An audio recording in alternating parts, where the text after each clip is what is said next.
අනිවාර්යයි. රැවලවපු කොටකෙක් දැකම රුචු වෙනවා. ඒ මට්ටමනම කරන ඔය පොඩි කොල්ලෝ බං චූටියන් අර මොකද්ද මේ සුධර්මාරාමේ රිල් වගේ ලෙක් ඉන්නේ. ඌ දැන් මගේ වට මැසේජ් දානවා, හાર્ට් දානවා. මොකද ඌ ගෙදරට මතක් කරලා කිව්වා මම විස්තරේ. මාව ගෙන්න ගන්න එපා කියලා ගලෙන් මිදුණාවට.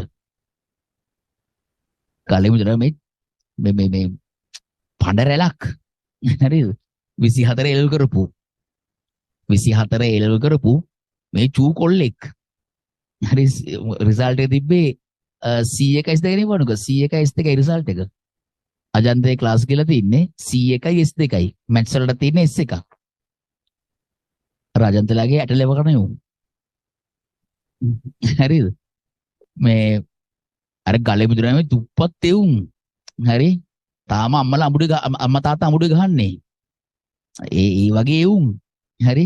තාත්තා අම්මා අමුඩේ ගහලා මේ ගස්වල අතු කපන එවුන්. හරි? මුණ්ඩ මේ channel හදලා දීලා එතන උඹනේ බං අහුවෙන්නේ.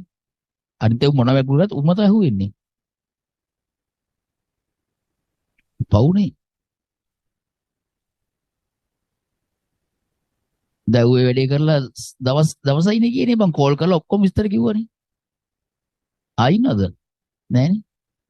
එක දවසයි ගියේ. අර මගේ වීඩියෝ එක කපලා දාලා එක දවසයි. හවස වෙනකොට උගේත් එක්ක එහා පැත්තේ එඩිටින් කරපු එකම කතා කරා. කතා කරලා කිව්වා මටත් අප්සෙට් සර් එහෙම කරද්දි මේකයි උගේ ටෙලිෆෝන් නම්බර එක, මේකයි උගේ ගෙදර, මේකයි ගෙදරට යන පාර. මෙන්න මෙතන මෙහෙම ගහක් තියෙනවා. එතනින් හැරලා ගියාම මෙතන මෙහෙම තියෙනවා. එතනින් ගියාම තමයි ගෙදර තියෙන්නේ. තොරතුරු ඔක්කොම. අන්න උගේ අඟල් කීයක් දිගද ඒකත් කීයට පොඩ්ඩක් කියහනම්. ඔක්කොම ටික කියනවා. හරි. සේරම කියනවා. වර්නිල කැලිපර් හොයාගෙන තියෙන අඟල් ගන්න හොයාගන්න උගේ. හරි.